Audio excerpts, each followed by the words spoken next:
Good afternoon, everyone. Welcome to day 5 of the Privacy Week webinar series. And I am very pleased today to welcome Neil Green, who's the founding partner from Senate SHJ, to our Friday session. Neil, welcome. Good to talk to you today. And just wondering, to get things going, could you please introduce yourself? You're all. Thanks for inviting me, Campbell. So Neil Green from Senate SHJ. We're a Trans-Tasman communications consultancy, just turned 20. My background is in corporate communications, and a lot of that has been spent in issues and crisis management. Had the pleasure of working with Campbell on a number of incidents, cyber-related incidents in previous years. But also my background in New Zealand, Australia and the States has seen me involved in crisis work across many sectors. But more importantly, probably cyber and privacy related incidents have risen to a level and a sophistication now where communications is immediately brought in faster, and preparation in terms of how organisations get prepared and get ready for it, because it is really a case of if not when. You've talked about communications there, Neil, but of course, when you're hit with a cyber attack, it's not just needing to go with PR statements. You do a lot more than that. And certainly when I turn up, it's very much possum in the headlights. People have never gone through this before. Panic sets in, the brain starts going into overdrive, and there's a lot of stress. Do you also get involved in helping people through beyond communications? Yeah, look, I think most of our work is around leadership support. I mean, when these types of events happen, if an organisation has got a plan, if they have tested it, then they've got a good sense of what they have to do, what their roles are, what the respective timeframes and pressures are. But increasingly, we're also asked to be that voice of conscience. How do you represent the customers, the staff? How do you make sure that the decision making is rapid? Because 5 years ago, you had an hour to determine what were your key messages. Now you've got 10 minutes. And the term crisis management should actually be more crisis preparation now. Absolutely. So you've obviously got a fairly large team there, Trans-Tasman. There's been a couple of big breaches of late that have really hit the media. The government are certainly naming names at the moment. What has been the main change you've seen from the point of view of government regulators being prepared to go out there and name and shame organisations that have been hit? Otherwise they're victims of a cyber attack, but sometimes they don't appear to be victims. Yeah, I think there's a couple of different levels to that. First of all, there's the legislative processes. What constitute privacy breaches, what directors are expected to allowed to do in terms of engaging, negotiating with attackers. Then there's different approaches to governments working with sectors in terms of helping them prepare. So like Australia government earlier this year is wargaming with the banking sector, for example, and that's specifically looking at if one of their major banks was taken down, what would happen, who would do what role would the sector play. If you look at organisations like Latitude, which is probably the largest and the most recent, and that is Trans-Tasman, we're starting to get into a new sort of era of focus for regulators, which is not just what information is being held, but how long have you held it and why have you held it that long? So from our point of view, we've got some client contracts that might specify keeping information for 7 years. But increasingly, we're starting to question that with those clients, because that means we are holding sometimes personal information. And the question of why are we holding it for that long is being tested. And that's certainly being tested in the Latitude case. I mean, the Privacy Commission has started that review. It is looking specifically at that point. And I think so many organisations, particularly small organisations, will have information that they've probably just forgotten about. And with the pressures of day to day, and particularly over the last few years with COVID and other natural disasters, time and space to go back and look at some of that information and data being held, it has probably not been a priority. So there's probably a few skeletons in everyone's closet we need to be aware of at the moment. Absolutely. I was discussing with Jonathan yesterday, who's a cybersecurity expert, about the fact that data can seem to be invisible because it's in the cloud, and we talked about steps organisations can take. From your perspective and the work that you do, what would be the sort of 101 privacy and cyber risks you'd recommend any of your clients do before an incident? Well, I mean, I guess a couple of things. First of all, make sure that your IT structures and security is as robust and up to date as it can be. We do annual penetration tests, but we've still been surprised at how quickly and how sophisticated some of these attacks have been. Not just the way that they've happened, but the size and the scale of which they've happened. Making sure there's an internal culture that is understanding information security, because so many of these attacks rely on some form of human error. And it's always, cock up rather than conspiracy. Having people understand why it's important that not only the information security is being done, but the things about not using a USB or not opening a link really, really is important, because so often that is the start of an attack. Making sure that they do have a plan, and many organisations may have a crisis plan. Many organisations, what we've found, are people going, look, we've just gone through COVID. We're really good at managing a crisis and big disruption, but they don't have a specific plan around the cyber attack. They assume a level of understanding because of the same principles, but the pace, impact, and organisations that we've worked with who have had an attack and had their core systems down are completely unprepared for dealing with this kind of incident when they have nothing that works. Their emails don't work, they can't access information, the call centres don't have basic information to allow processing. Their stakeholder lists are unobtainable. So some of those really basic principles of crisis management around being prepared and investing in it need to be done, and invested in. And that, as you said earlier, is what's being done by the Australian, under the guise of the new cybersecurity minister, with the banking sector, because it's just one bank to fall over, it's too important to fail, right? So you do that exercising, and you continue improving. I wanted to touch on something that I heard you talk before, and that is, let's say an organisation finds itself in the midst of a breach. I was reading just earlier in the Australian Financial Review, I think it was, about the breach on the law firm in Australia last week. Extremely large law firm, obviously they'd have very good security in place, but the initial forensic report has come out and talk about the source. Now, they put a heavy emphasis on 95% of all breaches occur because of a human factor. I did also see in the media statement from the chairman of Latitude that one of the very first things they mentioned was, that they had, it was an attack on the external provider. And then in the next sentence, they said, but the data is our responsibility. And then the next sentence, they said, we've had penetration testing done.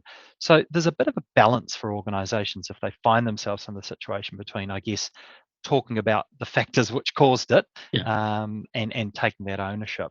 What would be your advice to the group here today and people that might be listening on this video in 6 months' time where the Latitude breach is sort of forgotten about? Well, I think the first principle is, even if the attack is on your system, and if it came through a third party, you are a victim in that sense, but actually the people whose information you hold are the real victims. So that's the focus and has to be the focus. Making sure, I mentioned before, why you're holding information, what type of information, is it being deleted in a timely way, in a reasonable way? And that terminology or definition of reasonable is changing fast. And the privacy commissioners in both Australia and New Zealand, I think, are going to move forward on that fairly rapidly. Being really open with your communications. I mean, the Privacy Acts now have legislative dictates, but you are going to be judged on not just how you communicate, but in terms of what you communicate, but it's going to be how you communicate. And going through these processes that take a long time, you rely absolutely on the goodwill of your customers, your staff, regulators, stakeholders. So being completely upfront with them, explaining what you're doing, how you're going to keep them informed. If information is leaked or potentially could be leaked, what is that information? And then what are you doing also as you manage the response? What are you doing to ensure it won't happen again? Because there's a short-term and a long-term objective. And, while the initial focus is always on trying to work out what's happened, how it happened, what information data might be exposed, how people might be affected, what are the things you can do to help those people understand that? But also, if their, driver's licenses, passports, bank accounts would be exposed, what are the additional things you can help with those organisations to make their privacy protected? Because you always have the initial attack, and then it's how that information could also be used by other third parties in an ongoing sense to compromise those people. So it isn't just a case of looking at the immediate incident, it's trying to think 2 or 3 steps in terms of how it might impact those people as well. And it can also impact quite heavily on staff as well, on morale, especially if the tax and the impact of it's quite prolonged. Yeah. Obviously, all organisations want to show that they're doing everything right for the customer, the regulator, and their staff as well. But just touching on the staff side for a while, have you had any experience in helping your clients work through that process? Yeah, and if you think of staff, there's 2 sides to that question, because usually staff will also potentially be victims in terms of some of their information may have been compromised, but they're also then going to be asked to play a massive role in trying to get the business back up, trying to set up an alternative system if it's been compromised, working with customers, stakeholders. The hours are huge, the stress is large, and it's unrelenting in the sense that it takes months, not days, for people to try and get their processes back up, work through workarounds. It can be like any crisis, it can be a really great team building process, but the fragility of their resilience also gets put into question, particularly when they're thinking, my bank account may have been compromised. What do I have to do to look after myself, my friends, my family? And it's really important that employers understand that and support their staff on both parallel processes. Yeah. Mm-hmm. Yeah, certainly employee assistance programs, anything extra that can be put in place, making sure staff are being afforded adequate breaks, but checking in with them, of course, as well, because I just wanted to touch on the fact that staff could perhaps go out and communicate what's going on the inside to the outside world, and social media brings, of course, a whole lot of those risks. Got any thoughts on that, Neil? Well, being people and people under stress, some people made to tell their story or share their story with their personal channels, friends. But you also got the reality now of whistleblowers. And in some cases, you might see situations where particularly tech-related staff might talk about how they've advocated or recommend something that wasn't put in place, or disgruntled employees, current or former, who may provide commentary on a situation that may be informed or not as informed as it should be. And that can create further speculation of the impact or the problem or the cause. Yeah. Indeed. Thanks for that. I just wanted to touch on sort of media, media releases, proactive media releases when you find out you're being breached. A lot of the work that your firm and our firm have done together, we prepare a media release, which is setting out the facts and so on and so forth. Clients are happy with what's been briefed, but of course, once it does go to the media, it may get additional comments from others. What I have seen over the last few years is sometimes there's comments from external experts, security experts, who may criticize that organization for not doing enough because they've been breached. In my view, anyone could get breached. It's not if, it's not when, but it's how. Ransomware attack, business email compromise. But going back to the sort of 101s of PR and media, advice on that? Preparation's everything. The one piece of advice, I guess, for an organisation that's going through some kind of incident or attack is you need to disclose the event depending on the severity of it, and your legal advisors and your incident advisors will play a big role in that. But there's also a moral responsibility to let people know if you believe their data may have been compromised. If the attack is of a substantial nature and it's very clear your systems aren't working, then very quickly people are going to pick that up, and media will pick it up very, very fast and start asking those questions.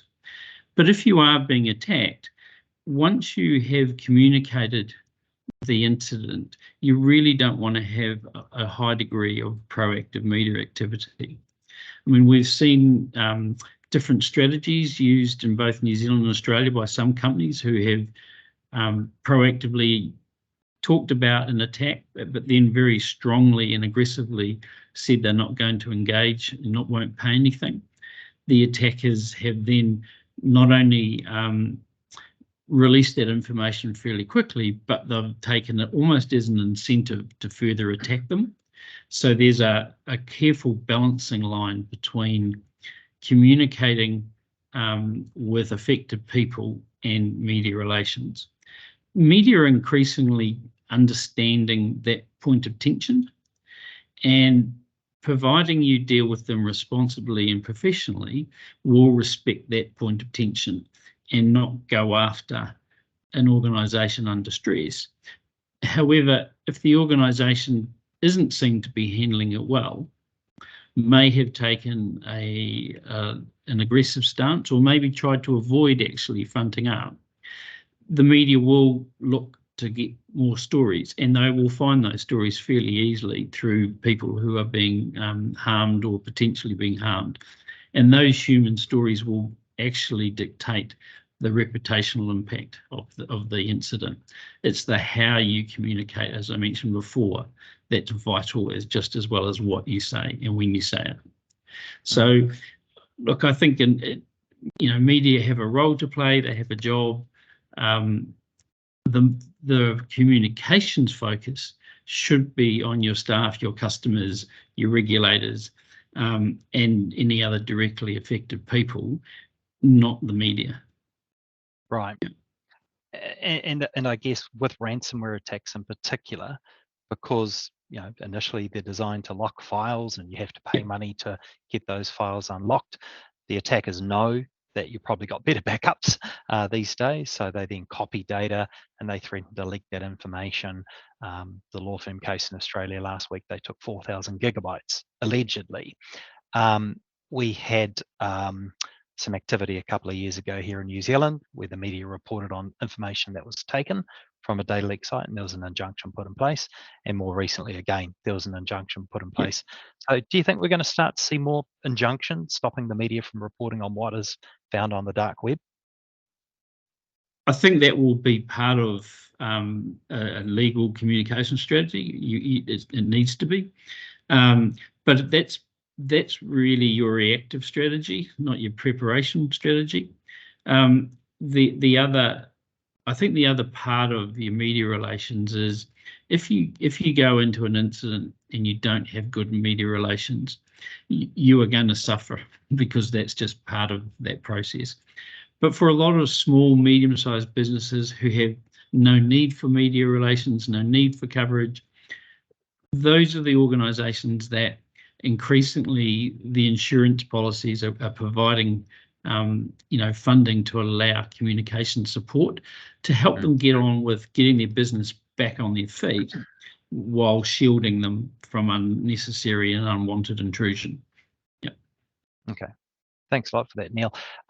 I've obviously thrown a bunch of questions at you during the course of this that we hadn't pre-prepared for, but you did have some things that you had noted down that you thought you wanted to cover off. Is there anything else on your list that we haven't covered off for today's participants? I think one of the key points is, culturally and values-based communications are vital when there's an attack. If you know what you're going to do, how you're going to do it, that will allow you to communicate with confidence and with competence. These types of incidents don't tend to be over in 48, 72 hours. They last weeks, months, and there's the incident, there's what has to happen, there's the restoration, then you've got regulatory reviews, you've got, we've got the Privacy Commission processes, which are becoming more formal and investigative. So these are incidents that require not just investment, but also a high degree of support for your internal teams. And knowing what everyone's going to do, how they're going to do it, and who you're going to bring on to help you, because it is just so intense and it is galling because people are feeling that they're victims, that they've done nothing wrong. And in many cases, they have invested a lot in protecting and designing their security systems. But as Anne Sherry from Westpac said earlier this week, the sophistication of the attackers is way in front of most sophisticated investments being made by New Zealand and Australian organisations. If we don't continue to invest both from a system and a risk cultural perspective, these kind of attacks are just going to continue to be every day. Right. Final question, Neil. So someone listening to our discussion here today who thinks, I'd like to do more. What does the initial conversation with you look like? Well, typically what we would do is get a sense of what sort of preparation they have now, what kind of capability, work through where their risks might be. And this is from a communications perspective. So we're normally doing that with an IP or cyber person like yourself, sometimes with their legal teams, and then coming up with different strategies, different templates for different types of cyber incidents.